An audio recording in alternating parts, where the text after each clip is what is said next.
with my hope. After he did all that, obeyed it, it went out just like he said it.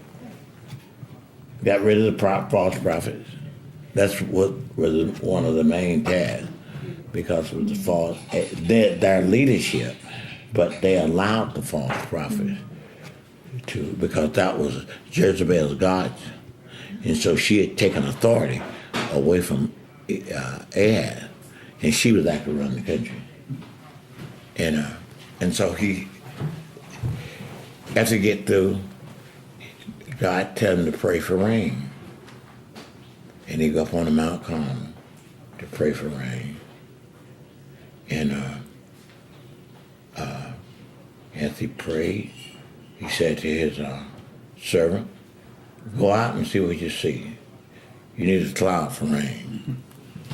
And he went out and looked, came back and said, no rain.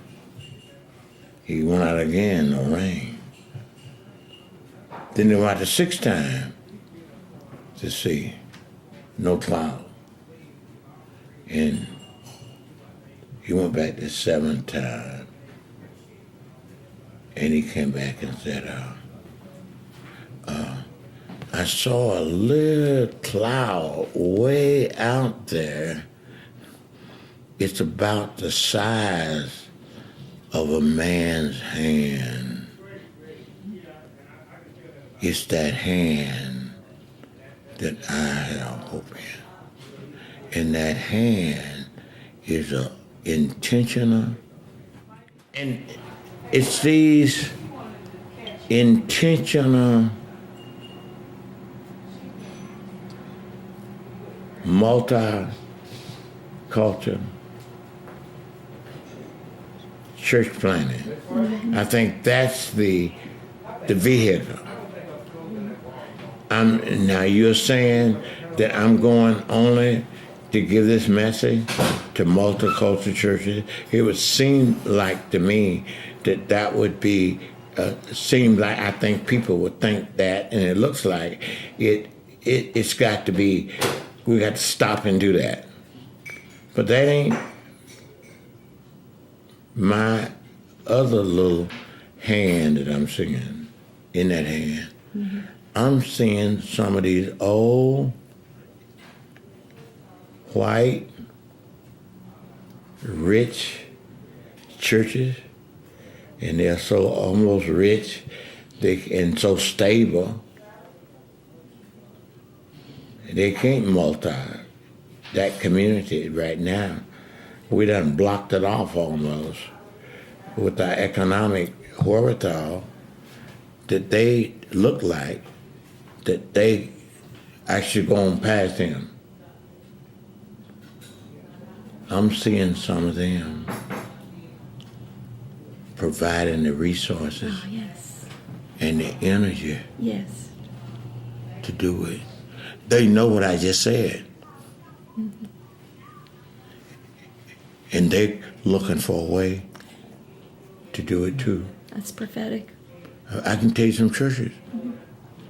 Second Press, I think it is, in Memphis. First Baptist in Richmond, Virginia.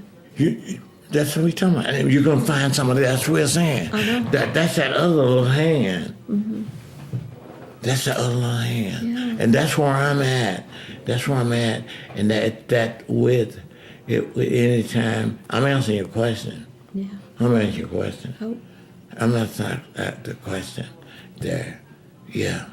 Some people, see, cause we will lock ourselves in. We do. It's human nature.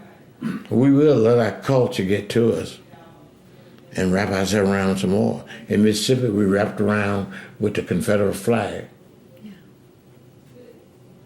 And there's few people that way, but they are the one, the politician is afraid of the one that got money, and they've already been on that side. Mm-hmm. Even though their heart now is on the other side, mm-hmm. They won't do what their heart said. My hope is there.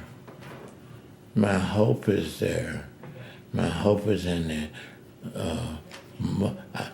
Is the people who are looking for ways to do what we're talking about. They're growing. The numbers are growing. Yeah. I feel it. Mm-hmm. I feel it. I feel it. And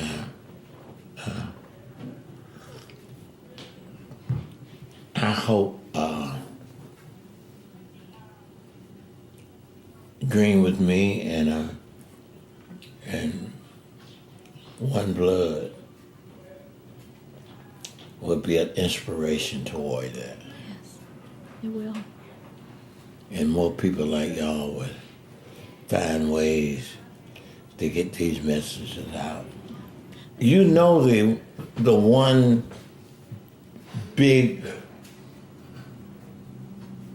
proverb in the Bible, the all-inclusive. Jesus, the Bible says about Jesus, he didn't teach anything without parables. It must have been, I bet I read that since I've been a Christian. But I didn't realize what he was saying. He says, I answer all the questions that the seekers was asking. And he said that proverb, proverb, I got one proverb that tell you that, and that's the sower went out to sow. Yeah. The sower and the seed and the reaper is all of God, is one. The sower went out to sow. The seed is the word of God, not prosperity, not money, in life. And then he said, if you learn that parable, you understand all parables. Now, for the non-seeker, the parable become a riddle, so that he don't use it the wrong way. So it seemed like then, if we just really sow the seed with love, faith, and expectation. And so we need it. But the word, when he said the word of God, he's talking about the story of the good news we call a gospel. And we got to preach that with that intention. Am I making any sense here? We have to, and then we got to live it out. We got to live it out. So I think we could be at a good place. So we can encourage people to press on with that holistic gospel message. Yeah. And I was preaching yesterday morning in this mission class. It's what we call justice. We took justice apart and cut it up in little pieces.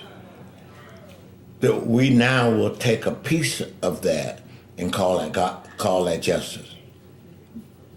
Justice is affirming God within all of his power and all of his creativity and his deepest love for this humanity.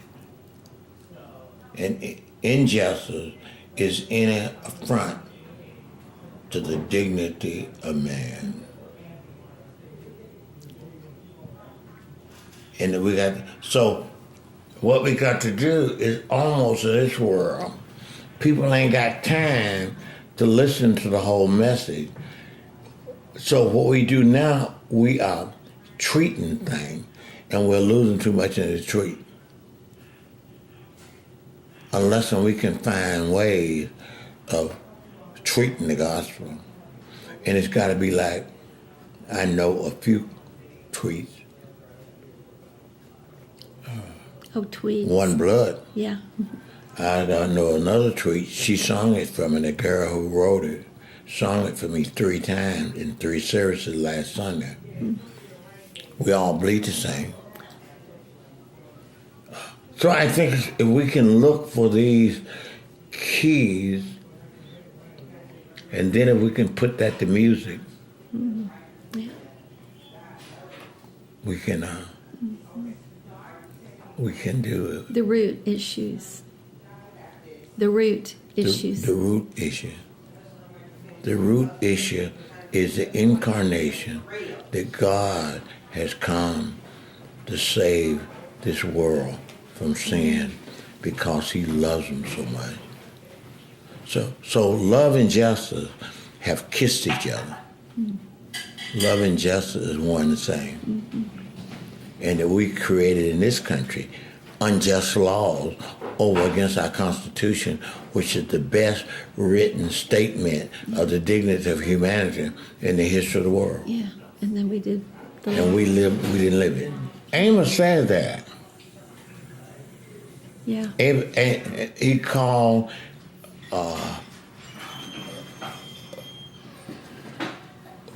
righteousness, he called it water. He called justice water. And so let justice roll down like water. And righteousness as an overflowing stream. He's saying the same thing 2 times. He's saying, verily, verily. Yeah. And we'll try to cut them up and make them 2 different. But we're on our way there. I mean, this is the message we got to get out, because I make friendship the highest. It's probably friendship.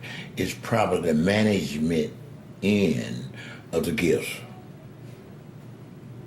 It's probably like, it's probably like love. Love wraps around everything. Yeah. After you get all the gifts, let me show you how to administrate it. So it's a management gift.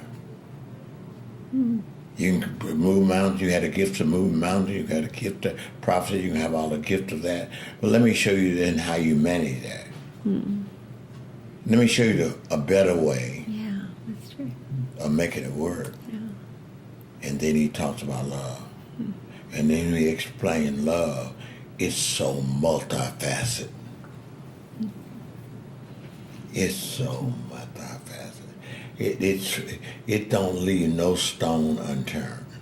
Listening is one of those real divine gifts. I mean, it's big. Because listen and prayer is the same intention. You pray so you can know the will of God. And the will of God is almost everything. To know God and to know his will, the best you can do. Yeah. And prayer connects that together. Yeah. Prayer then is listening to God. And if you read it closely, the great prayer warriors,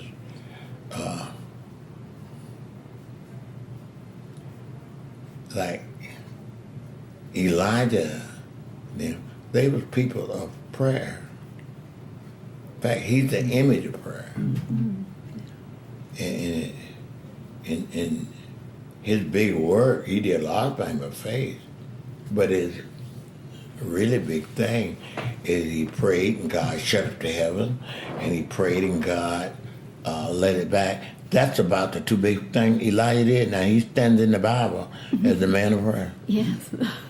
And well, one other thing, a couple other things he did when he didn't know what to do at all again. He thought he had probably done it all.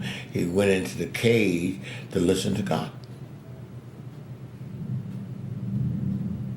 And he heard God, not with the thunder, not with the lightning,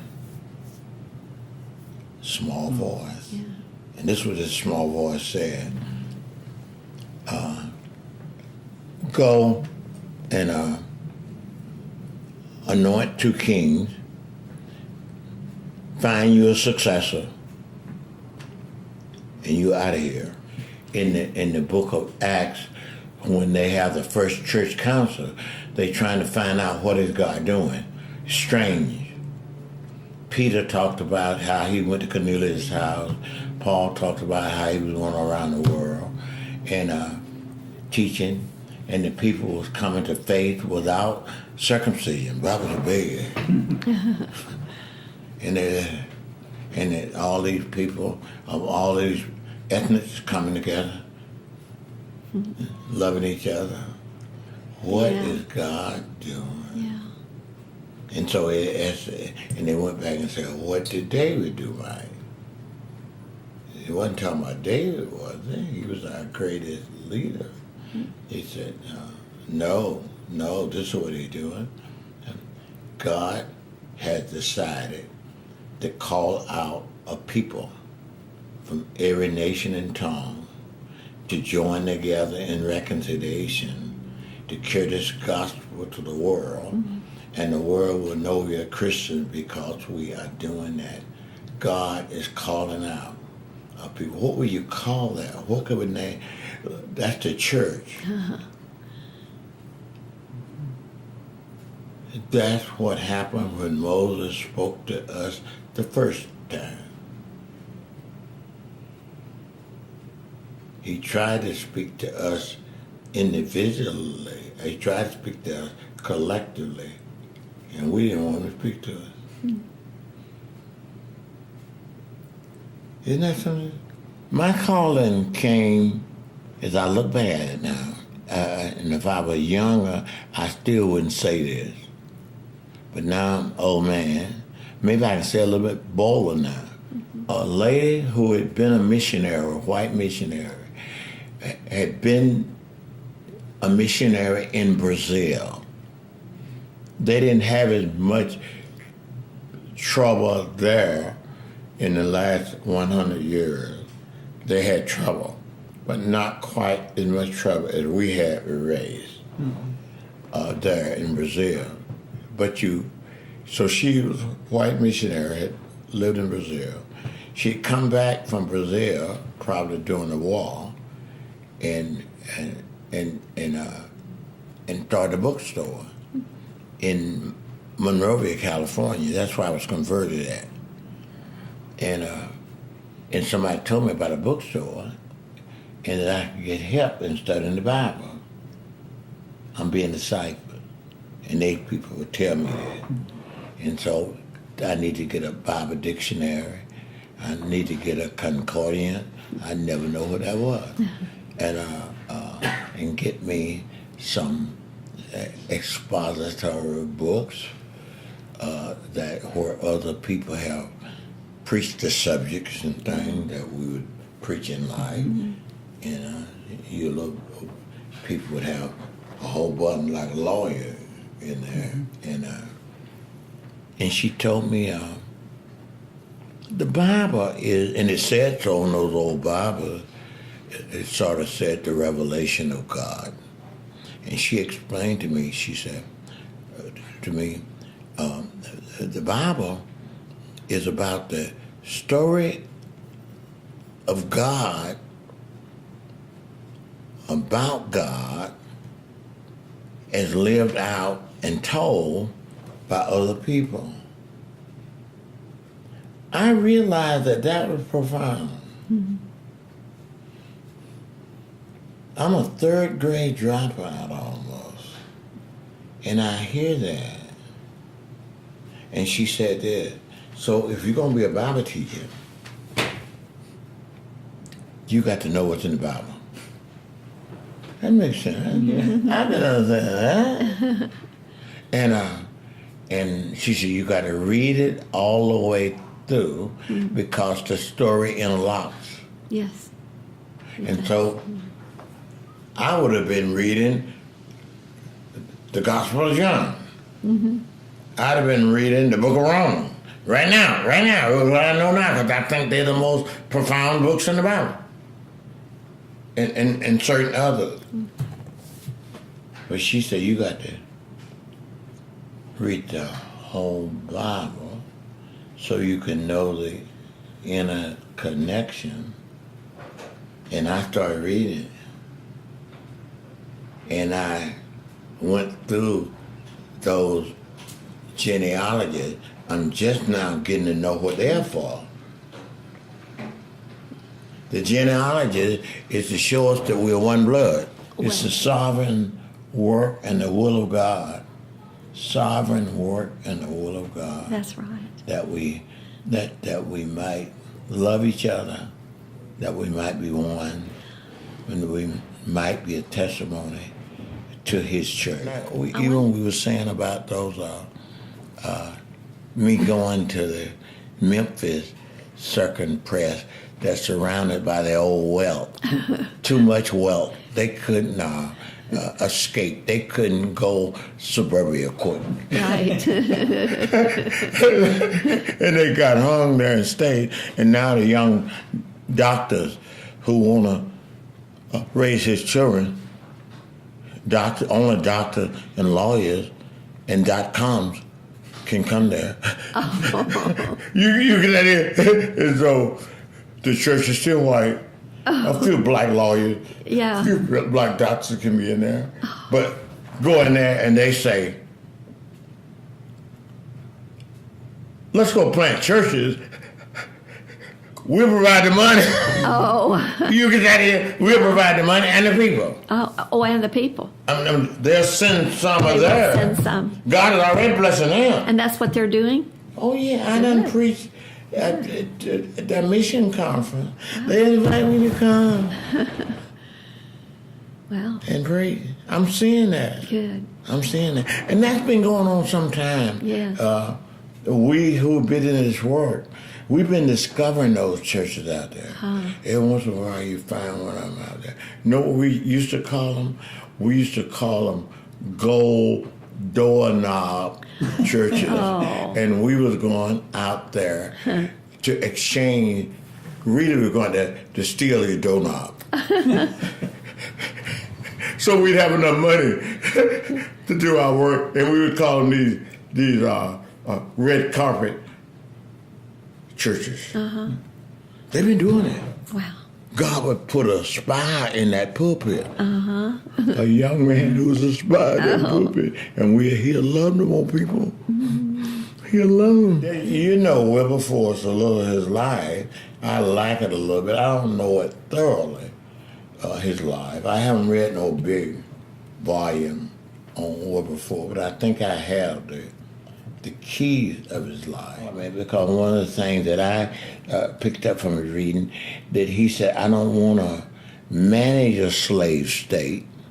I want to abolish it. Yes. That was a part of his thought. Yes. And so when they were going to make him the exchange of the checker or some big administrative position, Right. he said that he's going to spend his time doing that. Yeah. They call. I'm a part of a think tank now that is based on Wilberforce idea, and we call it the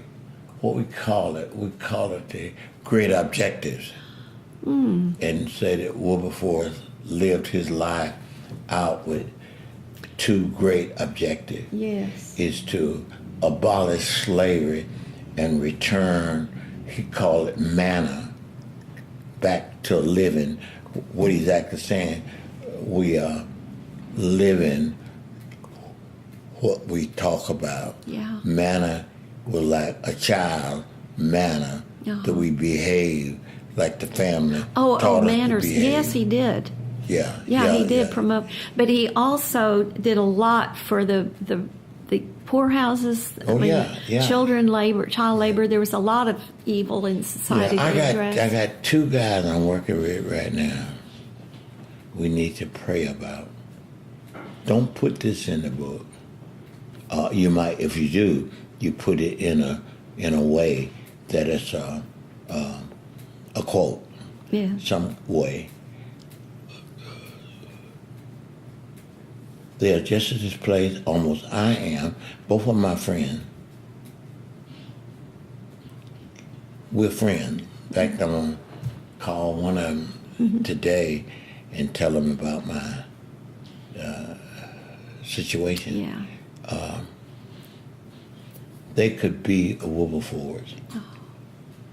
Or they could be, they got a whole lot of resources. And they think they has found some way of utilizing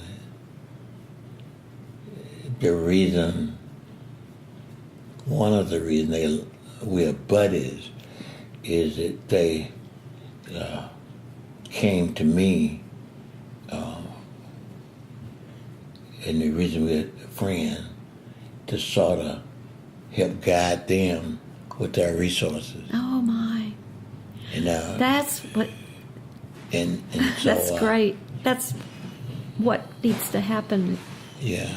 You know, as people with the resources need to partner. Oh yeah. With the people with the vision and the wisdom. And here's what you can't do with them, because everybody around them want a little bit of for themselves. Yes. Yeah. Of their buddies. I know. And so they believe that. They're skeptic. Mm-hmm. You can't ask them for nothing. Mm-hmm.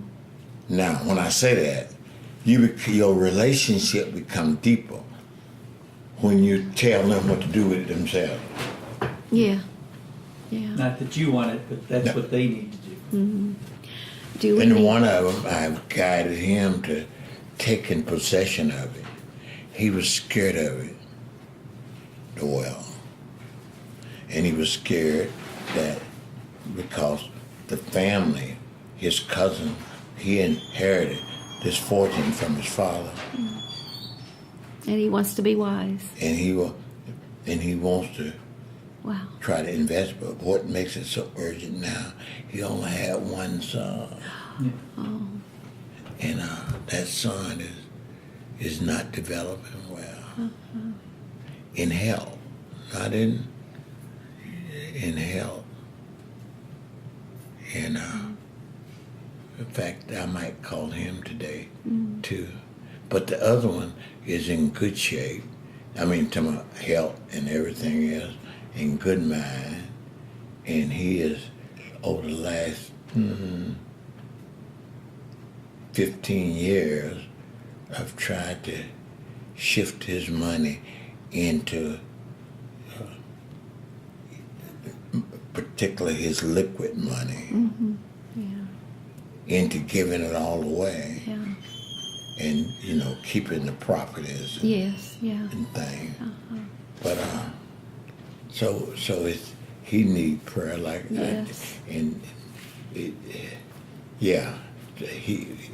we called each other probably twice a week.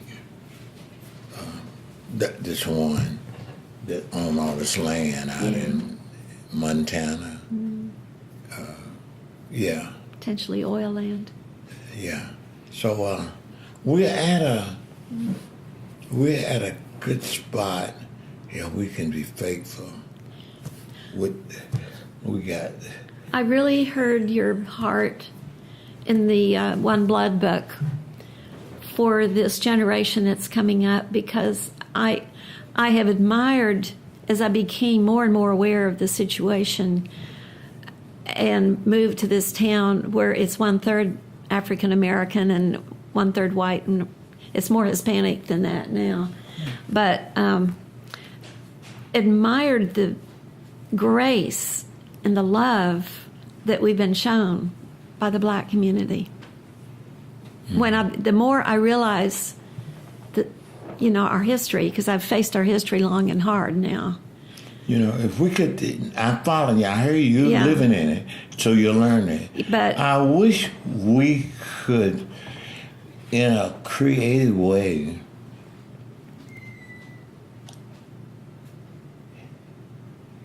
help us blacks, some know it, to be grateful for God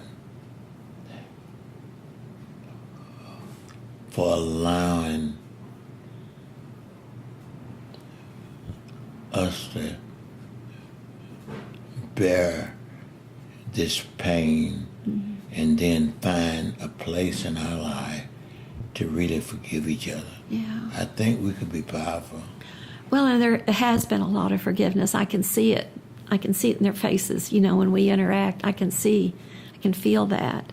But there's a deeper, I do counseling that's inner healing, where you bring people to Jesus and let him heal them. It's a type of counseling. And it's really effective. And so I've had all African American clients for a couple of years. And God let me see their hearts and know the pain. I can see it. I get a little comeback on that. I get a little comeback because when people come back on me, they will say like that I love my, and I saw this just as I was being converted. I saw the person that God has called you to be a missionary. You learn from them, and then as you learn, you love them, and then you love them more than almost than your family, almost than anybody around. Yeah. And then people don't understand you. Yeah. But boy, if you can understand that God has called you to do that, but if we could get them, our people, it lies in forgiving. It does. We don't quite understand. And then we use hurt as a whipping hard, and we become a victim. Yeah. We don't know that using that unforgiving, and they use it as a defensive weapon. Yeah. They hurt me before, they're not going to hurt me again. The guard. Jesus tells us to stay vulnerable.